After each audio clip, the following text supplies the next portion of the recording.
ओम मुनित्रयं नमस्कृत्य तुक्तिः परिभाव्य च वैयाकरणसिद्धान्तकौमुदीयं विरच्यते। नमः सर्वेभ्यः श्रोतृभ्यः। अस्माभिः गतपाठे यद्यत् पठितं तद् एकवारं स्मरामः। वयं तावत् वैयाकरणसिद्धान्तकौमुदी इत्याख्यस्य ग्रन्थस्य अच्सन्धिप्रकरणे भवामः। अस्य प्रकरणस्य तत्र 15 पाठः गतपाठः प्रवृत्तः। तस्मिन् पाठे नपदान्तद्विर्वचनवरेयलोपस्वरसवर्णानुस्वारदीर्घजश्चरविधिषु इत्यस्य सूत्रस्य अस्माभिः पठनं कृतं। तत्र च विशिष्य गतपाठे जश्विधौ परनिमित्तः अजादेशः स्थानिवत् न भवति इति कश्चन विचारः पठितः। एवं किल। तत्र उदाहरणं दृष्टं सग्धिश्च मे इति। तत्र सग्धि इति सर्वस्यापि प्रयोगस्य रूपसिद्धिः दृष्टा। तत्र अस्माभिः ज्ञातं यत् समानाग्धिः सग्धिः तत्र जष्ट्वे कर्तव्ये उपधालोपः न स्थानिवत् इति। उपधालोपः तत्र केन कृतः आसीत्? घसि वसोर्हलिच इत्यनेन घस् इति यः आदेशः अदधातोः स्थाने कृतः, तत्र घकारोत्तरवर्ती यः अकारः अस्ति तस्य लोपः कृतः। एवं किल। यदि सः लोपः स्थानिवत् स्यात् नाम अवत् स्यात् तर्हि झलां झषि इत्यस्य सूत्रस्य कृते झष्पर्कत्वं न लभ्येत। झष्पर्कत्वाभावे तत्र जश् नाम जष्ट्वस्य प्रवृत्तिरेव न स्यात्। सः घकारः तथैव स्यात्। सग्धिः इति अनिष्टः प्रयोगः स्यात्। स च अनिष्टः प्रयोगः यथा न स्यात् तदर्थं तत्र उक्तं यज्जश्विधौ स्थानिवद्भावो न भवति इति। ततः सर्वान्ते अस्माभिः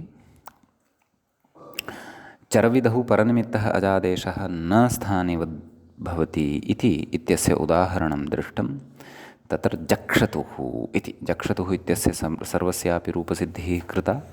तदनन्तरं तत्र ज घ न स अतुस् इत्यवस्थायां खरिच इत्यनेन चर्त्वेन ककारः क्रियते। एवं खलु। अतः एव ज क स इति लभ्यते। तदनन्तरं षत्वादिकं विधाय जक्षतुः इति रूपं सिद्ध्यति। तर्हि तत्र अस्माभिः दृष्टं यत् चर्त्वे कार्ये उपधालोपः न स्थानिवत् इति। नाम अत्रापि तदेव घस् इत्यस्य यः उपधाभागः वर्तते अथवा उपधावर्णः यः वर्तते, यस्य लोपः कृतः, सः लोप इत्याख्यः आदेशः स्थानिवत् न भवति इति। नाम अवत् न भवति। अवत् यदि स्यात् तर्हि खरिच इत्यस्य सूत्रस्य कृते खरपरकत्वं न लभ्येत। खरपरकत्वं न लभ्येत यदि, तर्हि चर्त्वेन ककारः न लभ्येत। ककारः यदि न लभ्येत तर्हि तदेव जक्षतुः इति रूपं न सिद्ध्येत्। अतः अत्र चर्त्वं भवतु इति कृत्वा चर्त्वविधौ कर्तव्ये अत्र परनिमित्तः अजादेशः स्थानिवत् तत्र न भवति। अतः परस्मिन् पूर्वविधौ इत्यनेन स्थानिवत्वं यल्लब्धं तत् स्थानिवद्भावं न प्राप्नोति इति एतेन निषिध्यते। तदनन्तरं तत्र नाम कश्चन पाठः यः अत्र पठितः अस्माभिः, ततः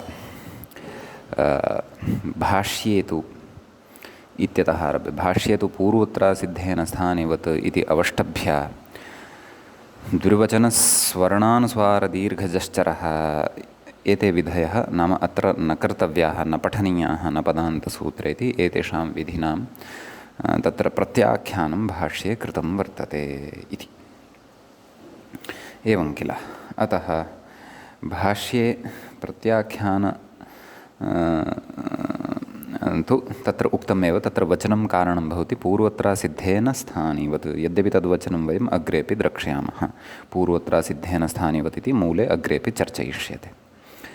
ततः परं तदेव नाम तत्र हलोयमायमि लोपे इति सूत्रभाष्ये सूत्राणां क्रमः किञ्चित् भिद्यते। अद्यत्वे ये अष्टाध्यायीपाठाः सन्ति दृश्यमानाः तेषु सूत्राणां क्रमः कश्चन भिन्नः वर्तते। भाष्ये तु तावत् दीर्घादाचार्याणाम् इत्यतः आरभ्य तत्र षष्ठोटि इति सूत्रं यावत् यः पाठः तस्मात् परतः झलाञ्जश्जषि इत्यतः आरभ्य अणो प्रगृह्यस्यानुनासिकः इति सूत्रान्तः पाठः दृश्यते। तथा पाठे सति तु तत्र परसवर्णत्वस्य शिण्ढि इत्यत्र प्रसक्तिरेव न भवति। कुतः? परसवर्णे कर्तव्ये षकारस्थानिकस्य जष्ट्वस्य असिद्धत्वेन तत्र यैप्रकत्वमेव न लभ्यते। अतः शिण्ढि इति उदाहरणं तु सर्वथापि न युज्यते इति कश्चन पक्षः व्याख्यात्रा अत्र उपस्थापितः। एवं किल?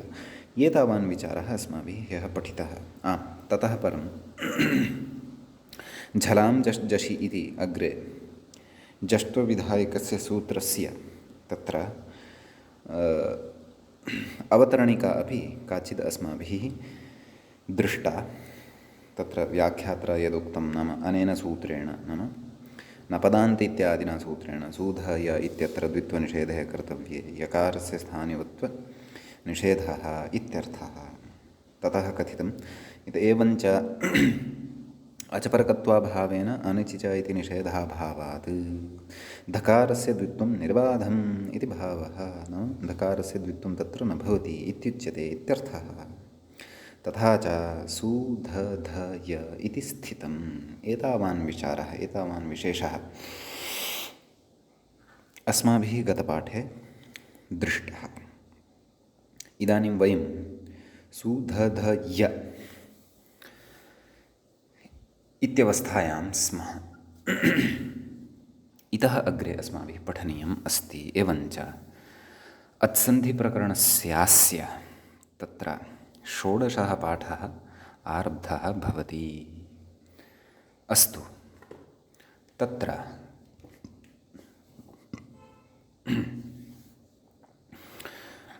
अग्रे किं कथयति? अग्रे सूत्रम् उपन्यस्यते। तत्र सूत्रमस्ति झलां जश्झषि। अष्टाध्यायी भवतां पुरतः अस्ति। सूत्रस्य संख्या भवतां पुरतः वर्तते। अतः अष्टाध्याय्यां कुत्र इदं सूत्रं पठितम् इति वयं जानीमः। अष्टमाध्यायः अस्ति, चतुर्थः पादः वर्तते, 53 च इदं सूत्रं भवति। सूत्रस्य पदच्छेदः द्रष्टव्यः। झलां तत्र झल् इति शब्दस्य षष्ठीविभक्तेः बहुवचने तत्र झलाम् इति प्रयोगः भवति। ततः जश् इति प्रथमाविभक्तेः एकवचनं भवति। समीचीनं। ततः झषि इति सप्तमीविभक्तेः एकवचनं भवति इति। तत्र झलाम् इति षष्ठी श्रूयते। अतः वयं जानीमः यत् षष्ठीस्थाने योगा इति परिभाषा अत्र उपतिष्ठते। किञ्च यदि तस्याः नियामिकायाः परिभाषायाः अपेक्षा वर्तते अलोन्त्यस्य, तर्हि सापि उपतिष्ठते यदि तस्याः स्थितिः क्वचित् लभ्येत अथवा तस्याः प्राप्तिः यदि क्वापि स्यात् तर्हि। ततः जश् इति प्रथमान्तं, ततः झषि इति सप्तम्यन्तं भवति। प्रथमान्तं यत् पदं भवति तत् प्रायशः विधीयमानं भवति। नाम यस्य विधानं कर्तव्यं भवति तत् सूत्रकारेण प्रथमान्ततया पठ्यते प्रायशः। अतः अत्रापि जश् इति विधीयमानं वर्तते। नाम झलां स्थाने जश् वर्णः भवति अथवा कश्चन झल् वर्णः यदि वर्तते तस्य स्थाने जश् वर्णः भवति। परन्तु कदा? यदि परतः झष् प्रत्याहारस्य वर्णः भवति तर्हि झषि इत्यत्र पश्यन्तु। झषि इत्यत्र झषि इत्यस्य शब्दस्य सप्तमीविभक्तेः एकवचनम् अस्ति। अतः तस्मिन् इति निर्दिष्टे पूर्वस्य इति एषा परिभाषा अत्र उपतिष्ठते। समीचीनं। नाम अत्र सूत्रार्थे तत्र विशिष्य श्रमं न करोति अथवा विशिष्य अतिरिक्तं वचनं न कुर्वन्नस्ति ग्रन्थकारः। कुतः? विषयः स्पष्टः एव अस्ति इत्यतः। षष्ठ्याः कः अर्थः इति पूर्वं बोधितं, सप्तम्याः कः अर्थः इत्यपि पूर्वं बोधितं, प्रथमान्तं तु विधीयमानं भवति इति स्पष्टमेव। अतः सूत्रार्थस्य अर्थं कर्तुं स्वयमेव शक्नोति सः अध्येता यः एतावत्पर्यन्तम् आरम्भात् पठन् आगतः अस्ति। अतः कथितवान् अग्रे स्पष्टं, नाम सूत्रार्थः अत्र स्पष्टः एव अस्ति, अत्र किमपि अधिकं वक्तव्यमिति नास्ति इति। तत्र व्याख्याता अपि कथयति, किं कथयति पश्यन्तु। झलां स्थाने झष् स्यात् झषि परतः इति स्पष्टार्थकं, नाम एषः स्पष्टः एव अर्थः सूत्रं दृष्ट्वा एव ज्ञायते। तत्र न किञ्चित् व्याख्यातव्यमस्ति, नाम कस्यचित् तत्र विशेषेण किमपि व्याख्यातव्यम् अथवा व्याख्या कर्तव्या इति नास्ति। नाम अत्र विशेषेण काचित् किमपि व्याख्यातव्यं वर्तते इति नास्ति। कुतः कथयति अग्रे? पदान्तरस्य अनुवृत्त्यभावात् इत्यर्थः। नाम कस्यचित् अन्यस्य अत्र पदस्य अपेक्षा वर्तते। यत् पदम् अस्माभिः इतः प्राक्तनेभ्यः सूत्रेभ्यः स्वीकर्तव्यं वर्तते अथवा प्राक्तनात् सूत्रात् स्वीकर्तव्यं वर्तते। अतः तादृशमपि अत्र किमपि नास्ति। नाम सूत्रे एव सूत्रार्थः अत्र सन्निहितः वर्तते इति। पदान्तरस्य नाम अन्यस्य कस्यचित् पदस्य अनुवृत्त्यभावात्, नाम कस्यापि अत्र पदस्य अनुवृत्तेः अभावः अस्ति, नाम अपेक्षा नास्ति इति। सूत्रे एव सूत्रार्थः तत्र स्पष्टः वर्तते इत्यर्थः। एवं किल? अतः कथयति इति धकारस्येति, अर्थात् मूले कथयति इति धकारस्य दकारः इति। नाम कस्याम् अवस्थायां? सु ध ध य। सु ध ध इति अनचिच इत्यनेन द्वित्वानन्तरं लब्धं वर्तते। नाम धकारद्वयं द्वित्वानन्तरं लब्धं वर्तते इति वयं जानीमः। अत्र च द्वित्वस्य सम्पादनाय अस्माभिः तत्र महदेव एतावता शीर्षासनं कृतं वर्तते।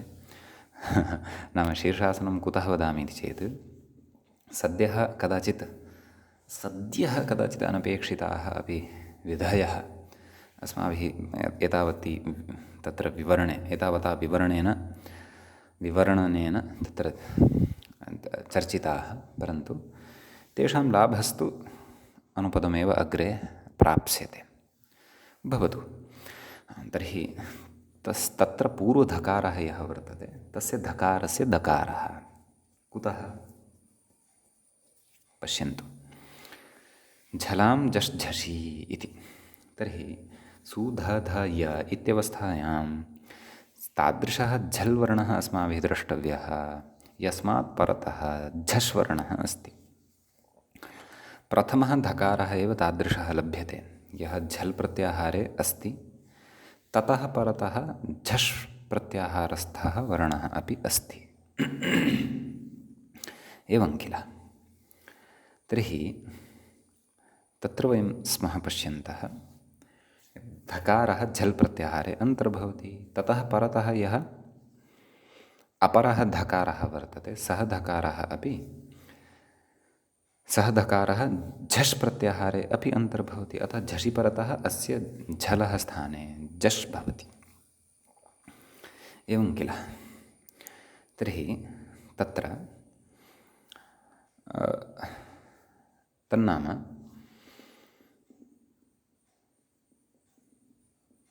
यः द्वितीयः धकारः अस्ति खलु, सः अपि यद्यपि झल् वर्णः अस्ति, परन्तु तस्य द्वित्वं भवितुं नार्हति। कुतः? यतः ततः परतः विद्यमानः यः यकारः अस्ति सः यकारः सुध ध य इति, सः यकारः झष् प्रत्याहारे नान्तर्भवति। हयवर्ट् इत्यत्रैव यकारः पठितः, झष् प्रत्याहारस्तु झभञ् इति सूत्रात् आरब्धः भवति। एवं किल? अतः द्वितीयस्य धकारस्य अत्र द्वित्वं न भवितुम् अर्हति, प्रथमस्य एव धकारस्य द्वित्वं भवितुम् अर्हति। द्वितीयस्य तु कुतः न भवितुम् अर्हति? यतः परतः निमित्तवर्णः नास्ति, झष् वर्णः नास्ति। अतः अस्य धकारस्य एव तत्र क्षन्तव्यः दकारः भवति। मया द्वित्वम् उक्तं वा पूर्वं? न, द्वित्वं न, जष्तुं भवति इत्यर्थः। नाम प्रथमस्य एव धकारस्य जष्तुं भवति इति। तर्हि का स्थितिः लभ्यते? सु द ध य उपास्यः। पुनः वदामि, सु द ध य उपास्यः। अत्र अस्य धकारस्य स्थाने यः च झल् वर्णः वर्तते, जष् वर्णः एव कुतः? एवं किल? जष् वर्णः क्षन्तव्यः, जष् वर्णे अपि दकारः एव कुतः इति वक्तव्यं। दकारः एव कुतः इति चेत् तत्र कथयति। तद्विषयेपि अस्माभिः परिभाषा पठिता अस्ति पूर्वं। किं? स्थानेन्तरतमः कथयति अग्रे। स्थानतः आन्तर्यात् इति भावः इति। जषवर्णाः के? ज ब ग ड द एते पञ्चवर्णाः सन्ति जषवर्णाः। तत्र कस्य स्थाने जष्तुं कर्तव्यं? धकारस्य स्थाने जष्तुं कर्तव्यं। तस्य उच्चारणस्थानं किं? दन्ताः, लुतुलसानां दन्ताः, त थ द ध, यतः तवर्गे अन्तर्भवति अतः। एवं किल? एवं तर्हि तस्य धकारस्य जष्ट्वेन जषवर्णेषु विद्यमानः कः आगच्छेत्? सः एव आगन्तुं शक्नोति यस्य उच्चारणस्थानं दन्ताः इति अस्ति। अतः तत्र पश्यामः वयं, प्रथमः अस्ति ज, सः तु तालुस्थानीयः। द्वितीयः ब, सः तु ओष्ठस्थानीयः। तृतीयः अस्ति ग, सः तु कण्ठस्थानीयः। चतुर्थः वर्तते द, सः दन्तस्थानीयः, सः आगन्तुं शक्नोति। एवं किल? ज ब ग ड द, ज ब ग ड। दकारात् पूर्वं डकारः अपि अस्ति खलु। डकारस्तु मूर्धस्थानीयः, अतः सः अपि नागन्तुं शक्नोति। पञ्चमः यः वर्तते दकारः, सः दन्तस्थानीयः, अतः सः दकारः एव अत्र अस्य धकारस्य स्थाने आगन्तुं शक्नोति। कुतः? परिभाषा पठिता अस्ति अस्माभिः, स्थानेन्तरतमः इति। प्रसङ्गे सति सदृशतमः आदेशः स्यात्। एवं किल? किञ्च चतुर्विधं तत्र आन्तर्यमपि अस्माभिः पठितं। स्थानार्थगुणप्रमाणतः आन्तर्यं भवति, तस्य पृथक् पृथक् उदाहरणानि अपि अस्माभिः दृष्टानि। तानि च अग्रे यथाक्रमम् उपस्थितानि भविष्यन्ति, तानि उदाहरणानि अपि, अथवा तद्भिन्नानि उदाहरणानि अपि अग्रे आगमिष्यन्ति। एवं किल? अतः कथयति अग्रे, झलां झषि इति सूत्रस्य तु एतावानेव विशेषः। अत्र किञ्चिदहं वक्तुम् इच्छामि इतोपि, झलां झषि इत्यत्र। अत्र केचन इत्थं संशेरते, संशेरते नाम इत्थं शङ्कां कुर्वन्ति, संशयं कुर्वन्ति। यत् सूत्रकारेण झलाम् इत्यत्र बहुवचनं कुतः उक्तं, झष् इत्यत्र एकवचनं कुतः उक्तं, पुनः झष् इति झषि इति पुनः एकवचनमेव उक्तं। झलाम् इत्यनेन सर्वेपि झलवर्णाः गृहीताः भवन्ति। तर्हि झष् इति एकवचने उक्तं, तर्हि तेन एकः एव झष् वर्णः गृहीतः भवति वा इति चेत् सत्यम्। एकस्मिन् समये तु एकत्र आदेशत्वेन एकः एव झष् वर्णः आगच्छति। अस्तु, तथा चेत् तर्हि एकस्मिन् समये एकस्य एव खलु झलवर्णस्य स्थाने झष् कर्तव्यः। तर्हि झलाम् इति षष्ठी कुतः? एवं वा न वा? एवमेव एकस्मिन्नेव समये परतः झष् वर्णेषु एकः एव वर्णः कश्चन अपेक्षितः, अतः झषि इति एकवचनं युज्यते। तर्हि झष् इत्यपि एकवचनं युज्यते, परन्तु झलाम् इति बहुवचनं कुतः? तर्हि तत्र उच्यते, नाम झल् प्रत्याहारे ये वर्णाः विद्यमानाः वर्तन्ते ते सर्वेपि वर्णाः अत्र विवक्षिताः। तेषु एकस्मिन् समये क्वचित् एकः यः उपस्थितः भवति तस्य स्थाने झष् वर्णः भवतु इति तत्र बहूनां नाम झलवर्णेषु बहुत्वविवक्षया अत्र बहुवचनं प्रयुक्तं। प्रयोगे तु एकस्मिन् समये एकः एव उपस्थितः भविष्यति खलु। तर्हि तथा चेत् पुनः वदेत् शङ्कालुः अथवा शङ्कायाः कर्ता, तथा चेत् तर्हि झष् इत्यपि बहुवचने प्रयोक्तव्यं। झलां झषः, पुनः झषि इत्यत्रापि बहुवचनमेव प्रयोक्तव्यं। झलां झषः झष्षु झष्षु इति वक्तव्यं, परन्तु तथा नोक्तम्। अपि च झलाम् इत्यत्र क्वचित् बहुवचनं क्वचित् एकवचनम्, एतत् कथं नाम यदि झष् इति एकवचनेनापि तत्तत् स्थाने अपेक्षितः झष् अवगतः भवति, नाम सर्वेपि झषः अत्र गृहीताः भवन्ति, तर्हि झलाम् इत्यत्रापि एकवचनेन सर्वेषामपि झलां ग्रहणं भवितुम् अर्हति स्म। अपि च तेषु ऐकैकस्य उपस्थित्या तत्र तस्य स्थाने झष् वर्णः भवितुम् अर्हति स्म। अतः किमर्थं न एकरूपता सर्वत्र, किमर्थं न झष् इतिवत् झलः झष् झषि इति कुतो न उक्तम्, अथवा झलो झष् झषि इति कुतो न उक्तम् इति चेत् अत्र द्वित्राणि समाधानानि उच्यन्ते। झलामिति बहुवचनम् उक्तम् एकवचनं वा उक्तं विषयस्तु समानः। आम्, वैयाकरणाः मात्रालाघवं पश्यन्ति। नाम न्यूनेन वचनेन लघुना वचनेन वा यदि क्वापि अर्थपूर्तिः जायमाना अस्ति तर्हि अधिकं वचनं वैयाकरणाः न कुर्वन्ति, एवं खलु। परन्तु अत्र झलामिति बहुवचनं वा प्रयुञ्ज्महे एकवचनं वा प्रयुञ्ज्महे मात्रालाघवं तु न भवति। झलाम् इत्यत्र यावान् मात्रासङ्ग्रहः वर्तते, झ इत्यस्य मात्राद्वयम्, आम् झलाम् आम् इत्यस्य स्वरस्य च मात्राद्वयं क्षन्तव्य। झ इत्यस्य एका मात्रा, यतः ह्रस्वः अस्ति। आम् इत्यस्य मात्राद्वयम्, एवं खलु। अनुस्वारः अपि यदि परिगणनीयः तर्हि तु अनुस्वारः व्यञ्जनेषु अपि अन्तर्भवति, तदग्रे ज्ञास्यते। अतः अत्र मात्रालाघवं तु न भवति। यदि झलः इत्यपि कथयामः तर्हि तत्र विसर्गश्रवणात् तस्यापि मात्राद्वयम् एव परिगण्यते, एवं किल। अतः अन्ततो गत्वा अत्र समाधानं किमुच्यते?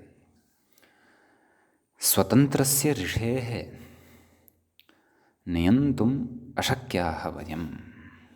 एषः न्यायः पूर्वमपि नाम वैयाकरणानां किं सर्वेषामपि शास्त्रज्ञानाम् अथवा तत्तच्छास्त्रशिष्याणां, यद्यपि वयं सर्वेषामपि शास्त्राणां वैदिकानां सर्वेपि शिष्याः स्मः, परन्तु विशिष्य यः तत्तच्छास्त्रे एव श्रमं करोति, समग्रं जीवनं ददाति इति, तर्हि तादृशस्थले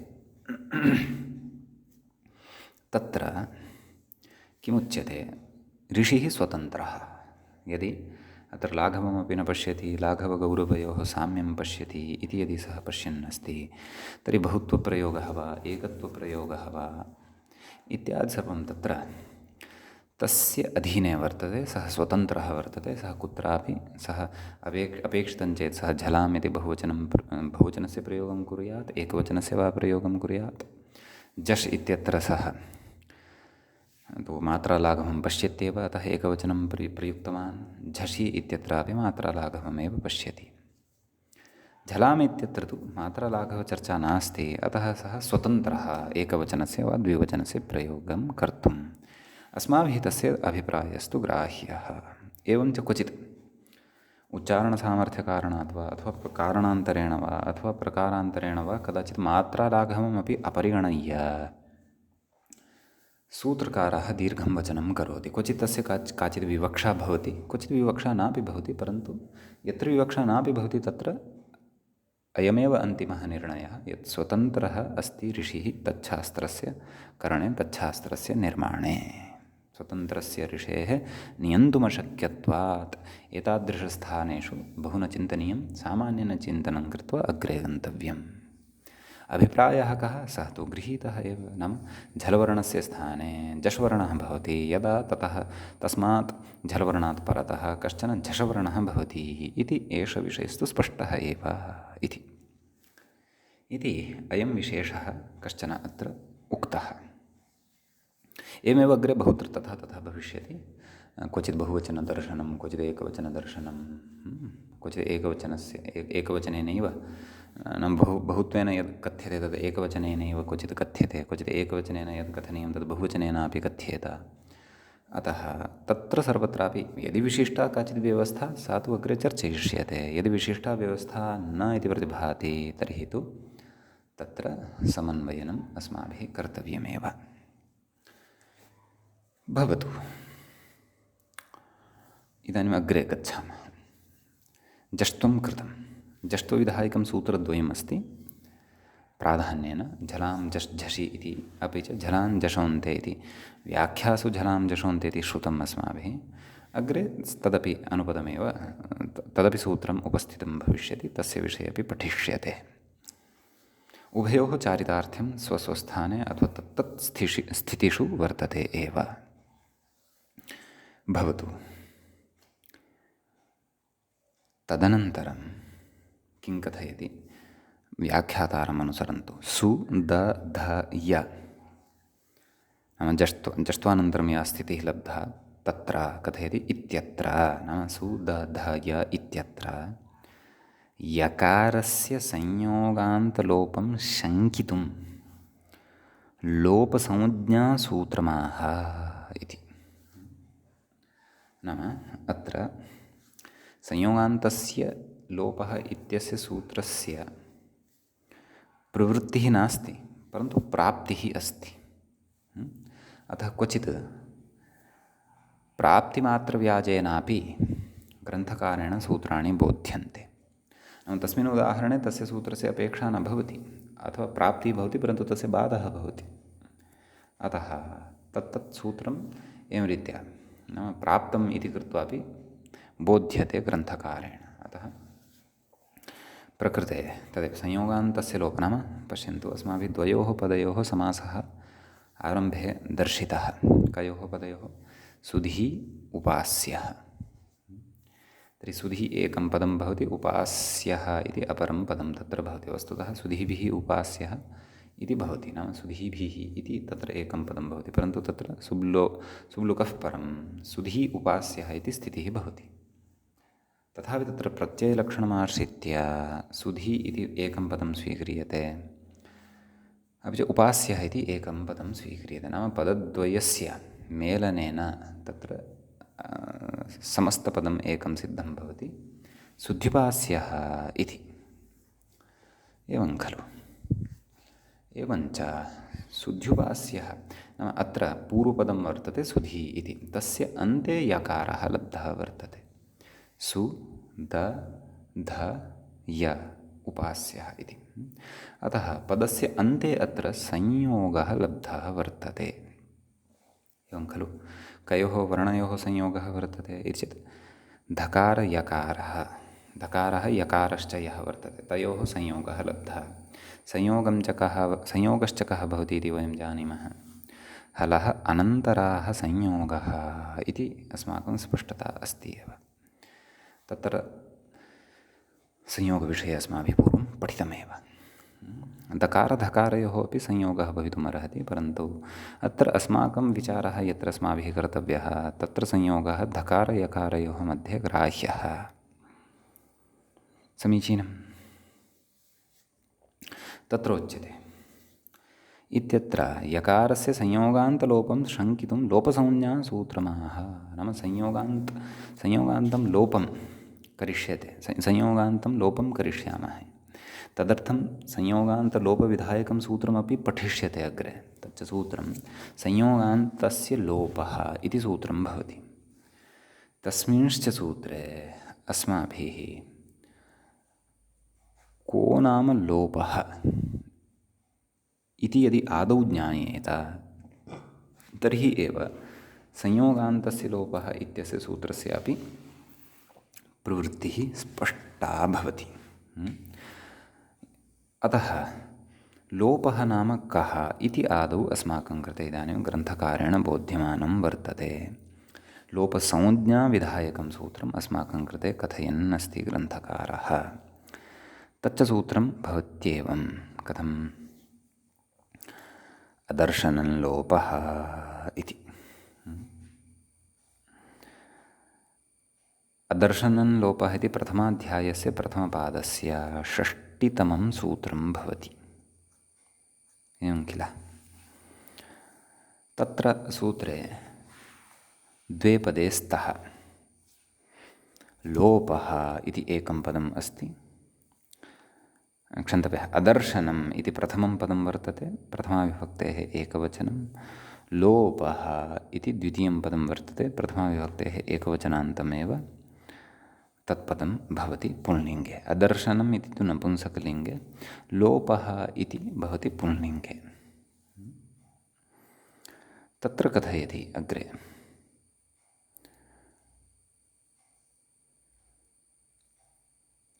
शब्दानुशासनप्रस्तावात् शब्दविषयकं श्रवणम् इह दर्शनं विवक्षितम्। नाम न दर्शनम् अदर्शनम् इति खलु पदच्छेदः वर्तते। कस्य? अदर्शनम् इति पदस्य। तर्हि दर्शनं नाम किं? दर्शनमिति शब्दः अपि तत्र अतीव गूढः व्यापकार्थे प्रयुज्यते। बहवः अर्थाः दर्शनशब्दस्य परिगण्यन्ते। दर्शनशास्त्रमेव एकम् अस्माकं भारतीयवाङ्मये वर्तते। एवं किल। अतः तत्र किमुच्यते? शब्दानुशासनप्रस्तावात्, नाम एषः प्रस्तावः शब्दानुशासनगतः वर्तते। नाम अत्र प्रसङ्गः यः वर्तते, प्रस्तावः नाम प्रसङ्गविशेषः। शब्दानुशासनस्य प्रसङ्गकारणात् शब्दविषयकं श्रवणम् इह दर्शनं, नाम शब्दविषयकमेव श्रवणम् अत्र दर्शनं विवक्षितम् इत्यर्थः। कथयति? दर्शनस्य अभावः अदर्शनम्। आम्, मया पूर्वं किमुक्तं? न दर्शनम् अदर्शनम् इति विग्रहः नास्ति। सः नाम तत्पुरुषः अत्र नास्ति। अत्र तु अव्ययीभावः वर्तते। तद् कथयति, अर्थाभावे अव्ययीभावः इति। नाम अव्ययीभावसमासस्थानि यानि पदानि भवन्ति तानि पदानि तत्र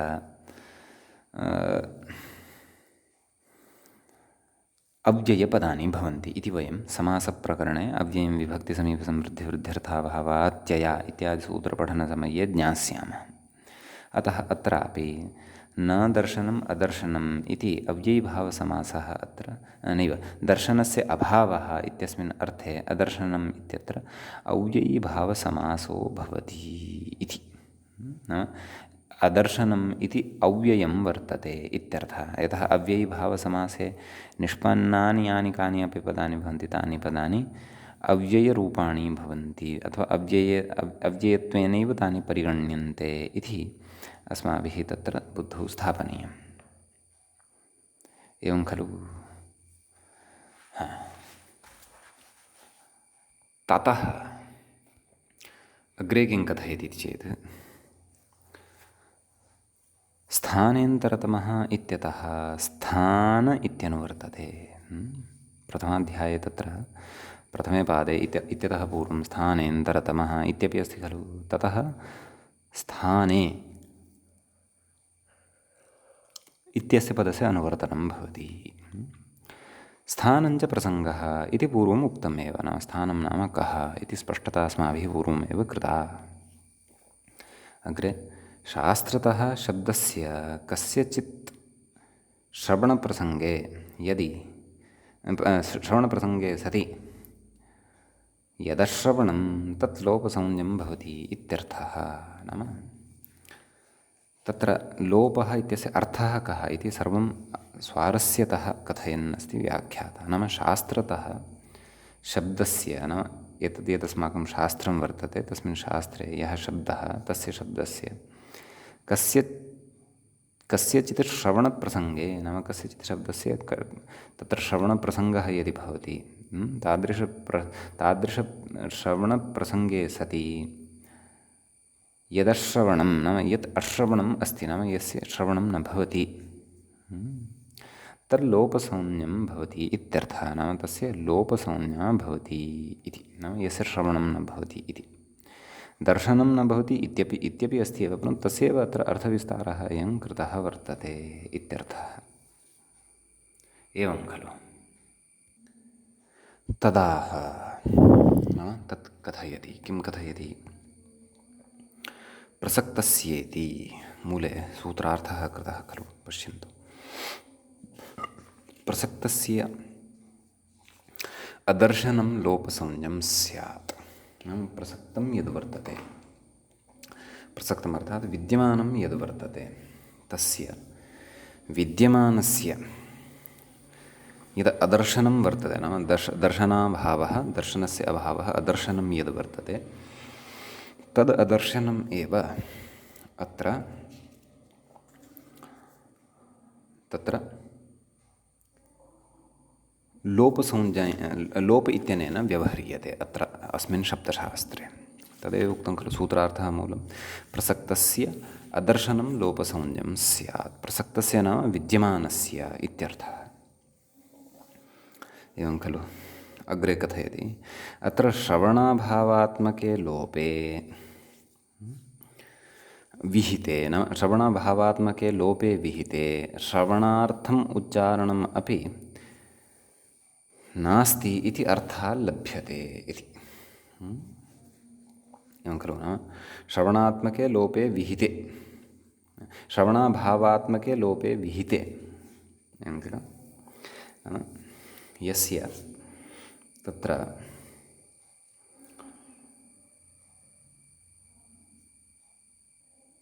नाम श्रवणस्य अभावः वर्तते यस्य लोपस्य,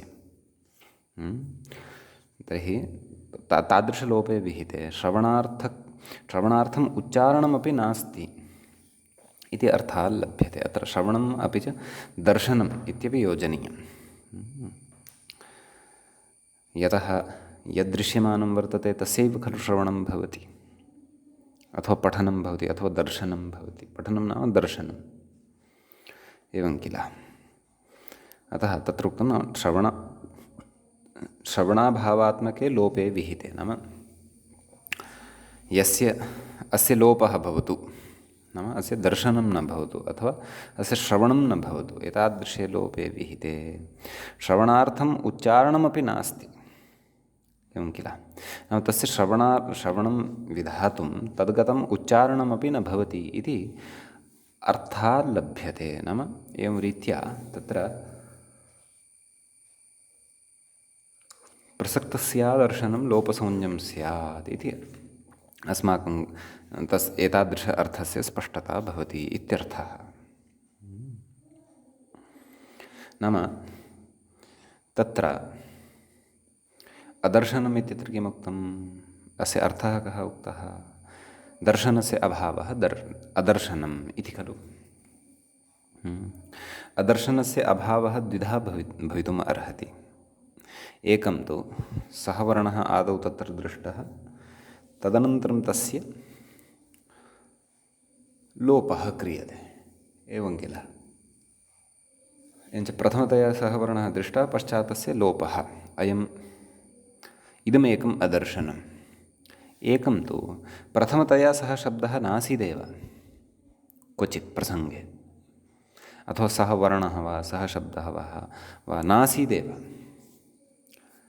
अतः अपि तस्य अदर्शनं सम्भवति। द्विधा खलु अदर्शनं सम्भवति। मम पुरतः पुस्तकम् अस्ति, एवं खलु। केनापि तस्य पुस्तकस्य लोपः क्रियते यदि, एवं किल। तर्हि अस्य पुस्तकस्य इदानीं अदर्शनं जातम् इत्येव वक्तव्यं। यदि पुस्तकं पुरतः नास्ति मम सविधे, मम पुरतः पुस्तकं नागतमेव, तदापि तस्य पुस्तकस्य अदर्शनं भवितुम् अर्हति। परन्तु अत्र शास्त्रे अदर्शनं नाम कस्य, नाम कीदृशस्य अदर्शनस्य अत्र लोपः वक्तव्यः, यत् पूर्वं तत्र विद्यमानं भवति, पूर्वं यस्य श्रवणं वा अथवा दर्शनं वा जायते, ततः परं तस्य अदर्शनं यदि सम्भवति अथवा विधीयते केनापि सूत्रेण, तर्हि सः लोपः इत्युच्यते, अथवा तादृशः लोपः एव अदर्शनं भवति इति।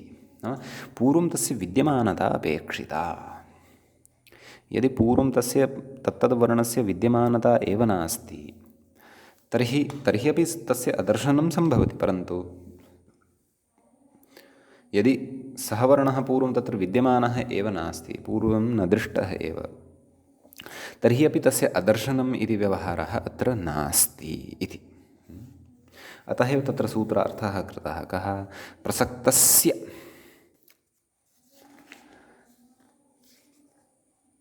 तत्र अदर्शनं लोपसंज्ञं स्यात्। नाम आदौ तत्र विद्यमानं तद्भवेत्, विद्यमानस्य एव अदर्शनं लोपसंज्ञं भवति।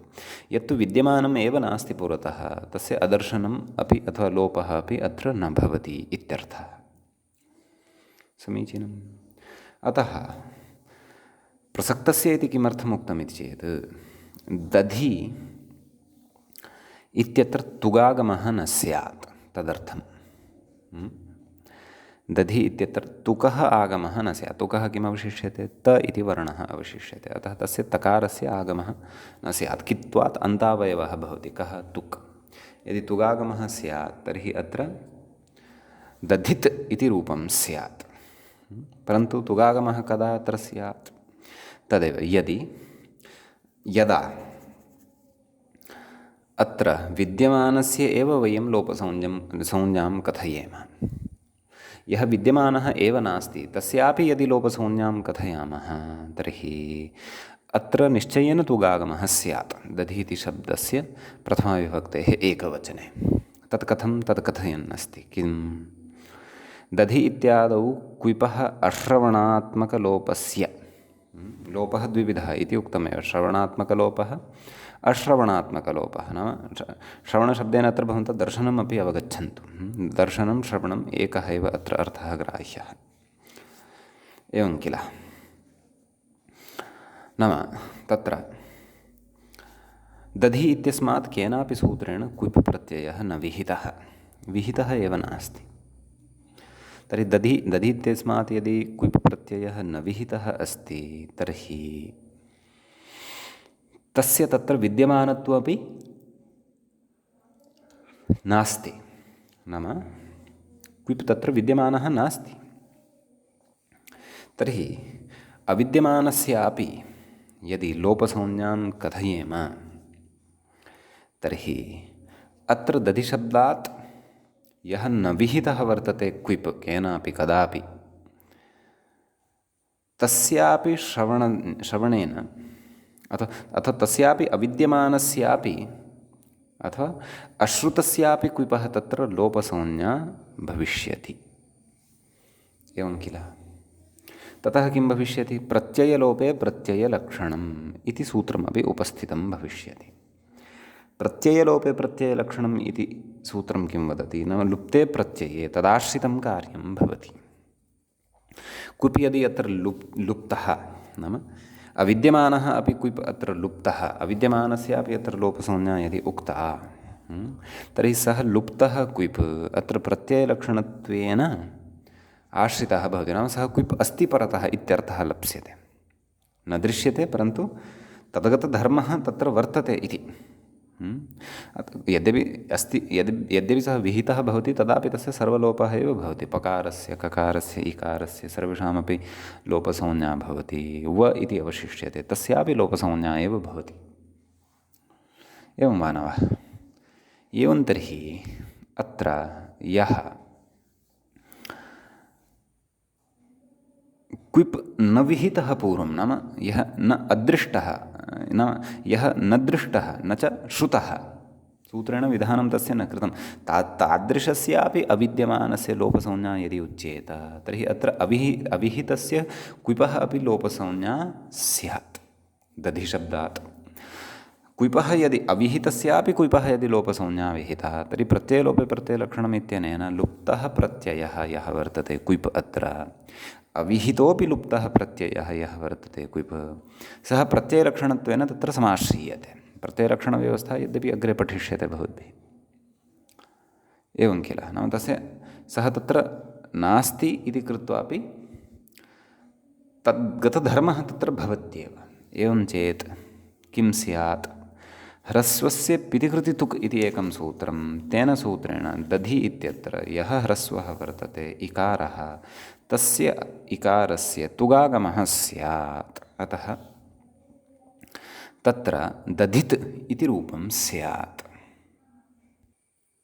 एवं किल, अतः एव उक्तं किं तत्र प्रसक्तस्य नाम विद्यमानस्य, नाम अत्र कस्य लोपसंज्ञा वक्तव्या, अदर्शनस्य वक्तव्या। समीचीनम्, अदर्शनं लोपं, परन्तु अदर्शनमपि कस्य, विद्यमानस्य यदा अदर्शनं कृतं भवति तस्य एव, नान्यथा इत्यर्थः। नाम यदा यदा तत्र येन सूत्रेण यस्य लोपः कृतः भवति, नाम आदौ सः तत्र उपस्थितः भवतु, यस्य लोपः क्रियते अथवा यस्य अदर्शनं क्रियते केनापि सूत्रेण, अदर्शनं लोपः समानः एव विषयः, तस्य विद्यमानता आदौ अपेक्षिता, तदनन्तरं तस्य लोपः यः विहितः तस्य अदर्शनम् इति अर्थः अवगन्तव्यः। यः तु न विहितः पूर्वमेव तस्यापि अत्र लोपसंज्ञा न भवति इत्यर्थः। एतदर्थं तत्र प्रसक्तस्य इत्युच्यते, नाम विद्यमानस्य अदर्शनं लोपसंज्ञं स्यात्। एवं किल, अतः अत्र क्विप् यः वर्तते सः न विद्यमानः, अविद्यमानः अस्ति, केनापि न विहितः दधिशब्दात्। अतः कृत्वा एव तत्र अस्य नाम लोपप्रसङ्गोऽपि न भवति। यदा विधानमेव अस्ति तर्हि तस्य लोपप्रसङ्गः अपि न भवति, नाम अदर्शनमपि न भवति। लोपः न भवति यदि प्रत्ययलोपे प्रत्ययलक्षणम् इत्यनेन प्रत्ययलक्षणत्वेन तस्य तद्धर्मः अपि तत्र आश्रितः न भवति। तद्धर्मः यदि तत्र परतः आश्रितः न भवति तर्हि ह्रस्वस्य पितिकृतितुक् इत्यनेन तत्र तुगागमोऽपि न भवति। अन्यथा दधित् इति अनिष्टः प्रयोगः लब्धः भवति। तन्मा भूत् एतदर्थं प्रसक्तस्य इति तत्र अध्याहृत्य उच्यते इत्यर्थः। एवं किल, नाम विद्यमानस्य एव तत्र अदर्शनस्य लोपसंज्ञा वक्तव्या, न तु अविद्यमानस्यापि अदर्शनस्य लोपसंज्ञा वक्तव्या। अदर्शनञ्च द्विविधं भवति तदुक्तमेव। विद्यमानस्यापि अदर्शनं भवितुम् अर्हति, अविद्यमानस्यापि, नाम तत्समये पुरतः अविद्यमानस्य यत्तु सर्वथा एव नास्ति तस्य तु कथं वा अविद्यमानता स्यात्। सः अत्र नास्ति यदि तर्हि अन्यत्रापि नास्ति। परन्तु अविद्यमानता नाम तत्समये प्रसङ्गे पुरतः यन्न दृश्यते तस्य लोपसंज्ञा अत्र न। अत्र तु यः पूर्वं विद्यमानः भवति तदनन्तरं यस्य लोपः विहितः, तदनन्तरं यस्य अदर्शनं जायते केनापि सूत्रेण, तादृशस्य एव अत्र लोपसंज्ञा ज्ञातव्या इति एतेन उदाहरणेन अस्माकं कृते स्पष्टीकृतः विषयः व्याख्यात्रा। एवं खलु, तर्हि एतावता अस्माकं कृते लोपः नाम कः इति बोधितं केन, संयोगान्तस्य लोपः इत्यनेन सूत्रेण। समीचीनं। ततः इदानीं तदेव अदर्शनं लोपः इत्यनेन सूत्रेण लोपः नाम कः इति बोधितं। तत्रैव आरम्भे किमुक्तमासीत् पश्यन्तु, नाम सुदधय इत्यत्र यकारस्य संयोगान्तलोपं शङ्कितुं लोपसंज्ञासूत्रम् आह। नाम अत्र लोपशङ्का क्रियते क्व अन्ते लोपः च नाम कः इति अस्माभिः ज्ञातमेव। इदानीं संयोगान्तस्य लोपः इत्यस्य सूत्रस्य प्रवृत्तिः अत्र दर्शनीया वर्तते तावदेव। क्व सुदधय उपास्यः इत्यत्र यद्यपि तस्य प्राप्तिः अत्र वर्तते परन्तु प्राप्तिरेव दर्शनीया, तदनन्तरं तस्य वार्तिकेन निवृत्तिः वक्ष्यते, एवं किल। अतः सूत्रं भवति अग्रिमं संयोगान्तस्य लोपः इति। संयोगान्तस्य इति एकं पदं भवति तत्र षष्ठीविभक्तेः एकवचनान्तं। लोपः इति अपरं पदं भवति प्रथमाविभक्तेः एकवचनान्तम्, एवं किल। व्याख्याता कथयति पदस्य इत्यधिकृतम् एकः अधिकारः अस्ति अग्रे, सः अधिकारः एतेन सूत्रेण एव आरभ्यते। कथं? पदस्य, सः तस्मिन् अधिकारे संयोगान्तस्य लोपः इति सूत्रमपि अन्तर्भवति। अतः पदस्य इति अत्र अनुवर्तते, अधिकारवशात् तस्य अत्र प्राप्तिः भवति इति। विग्रहः उच्यते, संयोगान्तशब्दस्य विग्रहः उच्यते। संयोगान्तशब्दः एव अस्ति किल, क्व संयोगान्तस्य इत्यत्र मूलशब्दः संयोगान्तशब्दः, तस्य षष्ठीविभक्तेः एकवचनं संयोगान्तस्य। तर्हि संयोगान्त इत्यत्र विग्रहः कथं तदुच्यते। संयोगः अन्ते यस्य इति विग्रहः। अग्रे उच्यते संयोगान्तस्य पदस्य लोपः इत्यन्वयः। किमुक्तं? संयोगान्तम् अन्तः, अन्ते इति न, संयोगः अन्तः, अन्तः नाम तदेव अन्तिमः अथवा अन्ते इत्यर्थः। संयोगः अन्तः यस्य इति विग्रहे बहुव्रीहिसमासः भवति। संयोगान्तशब्दः लभ्यते, तच्च पदस्य इति अनुवर्तते खलु, तस्य विशेषणं भवति। अतः संयोगान्तस्य पदस्य इति तत्र लभ्यते इत्यन्वयः। नाम एवं रीत्या अन्वयः ज्ञातव्यः। अतः तत्र अग्रे कथयति न च कृत्सनपदस्य लोपः, नाम समग्रस्यापि पदस्य लोपः न भवति, किन्तु अलोन्त्यस्य इति परिभाषया तदन्तस्यैव षष्ठीनिर्दिष्टस्य अन्त्यस्य अलः आदेशः स्यात् इति परिभाषा अस्माभिः पूर्वं पठिता एव। अतः तत्र अन्त्यः यः अल् भवति, नाम तत्तत् पदे अन्त्यः यः अल् भवति, तस्य अन्त्यस्य अलः एव लोपः भवति इत्यर्थः। अतः समग्रस्य पदस्य लोपः भवति इति न समीचीनं। तदाह किमाह संयोगान्तमित्यादिना इति सूत्रार्थं पश्यन्तु। संयोगान्तं यत्पदं तदन्तस्य लोपः स्यात्, एवं खलु।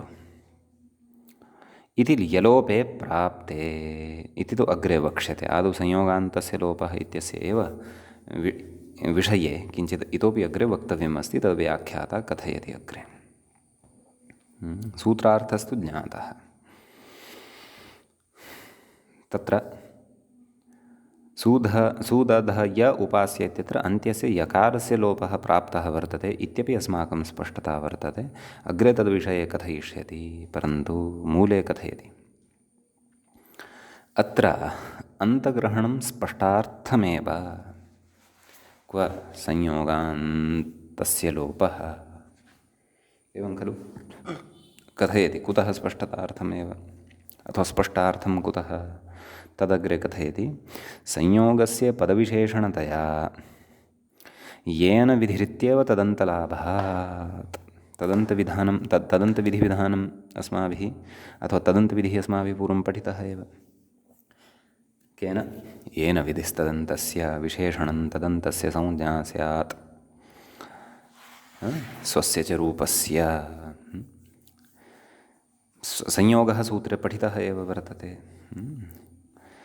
तस्य पदविशेषणता भवति, संयोगस्य पदविशेषणता भवति। नाम पदस्य इति विशेष्यपदं पूर्वं तत्र अधिकारतः अनुवर्तते एव। विशेष्यपदं पदस्य, विशेषणं पदं संयोगः, संयोगस्य इति कर्तव्यम्। अतः विशेषणं तदन्तस्य संज्ञा स्यात् स्वस्य च रूपस्य। अतः विशेषणं नाम विशेषणं किं, संयोगः इति विशेषणं तदन्तस्य संज्ञा स्यात्, नाम पदान्तस्य संज्ञा स्यात्। अतः तेनैव अयमर्थः लप्स्यते खलु, संयोगान्तं यत् पदं तदन्तस्य लोपः स्यात् इति। अथवा संयोगान्तस्य लोपः स्यात् इति तदन्तविधिद्वारा एव अयं अर्थः लभ्यते खलु। तथापि अत्र अन्तस्य इति ग्रहणं कुतः, किमर्थं कृतम् इति ग्रहणम्, एवं किल। तर्हि तत्र उच्यते तत् स्पष्टतार्थमेव अस्ति। यद्यपि सत्यं संयोगस्य लोपः इत्येव वक्तव्यं वस्तुतः, यतोहि विशेष्यपदम् आगच्छति पदस्य इति रूपेण, तदनन्तरम् अत्र तदन्तविधिः क्रियते। यदि संयोगान्तस्य लोपः इति अर्थः लभ्यते एव खलु, तथापि सूत्रकारेण एवं नोक्तं, किमुक्तं नाम तत्र अन्तग्रहणं कृतम् इति, एवं किल इति तत्र उच्यते। नाम स्पष्टतार्थमेव इदम् अत्र अन्यत् प्रयोजनं नास्ति इति व्याख्यातुः अभिप्रायः। व्याख्यातुः अभिप्रायः नाम एषः सर्वान् प्रौढग्रन्थान् आदाय प्रौढग्रन्थान् विचार्य सम्यक् पठित्वा एवं सिद्धान्तं कथयन् अस्ति। किं नाम अन्तग्रहणं तु स्पष्टार्थमेव, अन्यत् तस्य किमपि प्रयोजनं नास्ति। कुतः? यतः प्रौढेषु अपि विद्वत्सु प्रौढग्रन्थेषु अत्र विवादः वर्तते। सिद्धान्तकौमुद्याः व्याख्याने तत्र अन्तग्रहणं स्पष्टतार्थं न, परन्तु तस्य प्रयोजनम् अस्ति, नाम इदं व्यर्थं नास्ति, अस्य प्रयोजनम् अस्ति इति व्याख्यातं वर्तते। तत्र प्रयोजनं किं वर्तते तत् कथयति। किं पश्यतु अग्रे। यत्तु संयोगान्तौ यस्य इति विग्रहलाभार्थम् अन्तग्रहणं, नाम एतादृशः विग्रहः भवतु। कीदृशः विग्रहः भवतु? संयोगौ अन्ते यस्य इति विग्रहः, नाम एवं रीत्या विग्रहः भवतु इति, तदर्थम् अत्र अन्तग्रहणं कृतं वर्तते। किमर्थम् एतादृशः विग्रहः कुतः अपेक्षितः इति चेत् तत् कथयति। अन्यथा सुदृशत्प्रासादः इत्यत्र पकारात् पूर्वतकारस्य लोपः स्यात् इति। सुदृशत्प्रासादः इत्यस्य चर्चा काचित् अस्माभिः किञ्चित् रूपेण तत्र पूर्वं हलोनन्तराः संयोगः इति सूत्रपठनवेलायां कृता, भवन्तः स्मरेयुः। अतः तत्र सुदृशत्प्रसादाः, सुदृशत्प्रासाद इत्यत्र सुदृशत् इति एकं पदं भवति, प्रासादः इति अपरं पदं भवति। अत्र दृष्ट्वा भासते यत् तकारपकारयोः संयोगः स्यात्, परन्तु तत्र त इति व्यञ्जनं यद् वर्तते तत्तु पूर्वपदस्य अन्तिमं व्यञ्जनं भवति। प्रासादः इत्यस्य प इति व्यञ्जनं भवति, तत्तु उत्तरपदस्य आदिव्यञ्जनं भवति इति। यदि अत्रापि संयोगसंज्ञा उच्येत तकारपकारयोः, तर्हि संयोगान्तस्य लोपः, तर्हि सुदृशत् इति संयोगान्तं पदं सिद्ध्येत्। अत्र च तकारस्य लोपः स्यात्, सुदृशप्रासाद इति रूपम् अनिष्टं स्यात्। प्रयोगस्तु अपेक्षितः, सुदृशत्प्रासाद इत्येव प्रयोगः अपेक्षितः, एवं खलु। तर्हि तत्र उच्यते, भोः अत्र एवं यदि विग्रहः क्रियते, कथं? संयोगान्तौ यस्य पदस्य, नाम यस्य पदस्य अन्ते तत्र संयोगार्थं वर्णद्वयं भवेत्। यद्यपि न्यूनातिन्यूनं वर्णद्वयमेव अपेक्षितं। संयोगान्तौ नाम संयोगौ अन्तौ यस्य, तत्रैव संयोगान्तलोपः स्यात् इति उच्यते। अत्र सुदधय इत्यत्र तादृशी स्थितिः अस्ति एव, एवं खलु। नाम अत्र संयोगः ययोः द्वयोः वर्णयोः वक्तव्यः, सः तौ द्वौ वर्णौ तस्मिन्नेव पदे स्तः। उपास्यः इत्यस्य यः कोऽपि वर्णः तत्र आगत्य संयोगं न निर्माति, यथा सुदृशत्प्रासादः इत्यत्र वर्तते। एवं किल। अतः सुदृशत्प्रासादः इत्यत्र वयं पश्यामः यत् पूर्वपदं वर्तते सुदृशत् इति तत्र पदस्य अन्ते संयोगौ न स्तः, संयोगवर्णौ न स्तः। संयोगवर्णौ तत्र न स्तः इति कृत्वा तकारस्य तत्र लोपः अपि न भवति, संयोगान्तस्य लोपः। अतः सुदृशत्प्रासादः इत्यादिप्रयोगेषु पूर्वपदस्य अन्ते यत्र एकमेव व्यञ्जनम् अस्ति तद् उत्तरपदस्य व्यञ्जनैः सह सामीप्यं संहितां वा प्राप्य संयोगसंज्ञां यथा न प्राप्नुयात् तदर्थं तत्र एवं रीत्या विग्रहः कर्तव्यः। किं? संयोगान्तौ यस्य स च विग्रहः अत्र अन्तग्रहणेन ध्वनितः सूत्रकारेण, एतदर्थम् अत्र अन्तग्रहणं कर्तव्यम् इति दीक्षितादीनां प्रौढमनोरमायाम् अभिमतं वर्तते। तस्य च खण्डनं विहितं वर्तते ग्रन्थान्तरे। तद् खण्डनस्य चर्चामात्रमत्र वयं करिष्यामः। खण्डनं कथं तदर्थं तु सः प्रौढग्रन्थः एव द्रष्टव्यः। अतः चर्चामात्रं वयं तद् अग्रिमे पाठे करिष्यामः। अद्यतनपाठस्तु तावत् अत्रैव उपसंह्रियते। मुनित्रयं नमस्कृत्य तदुक्तिः परिभाव्य च वैयाकरणसिद्धान्तकौमुदीयं विरच्यते।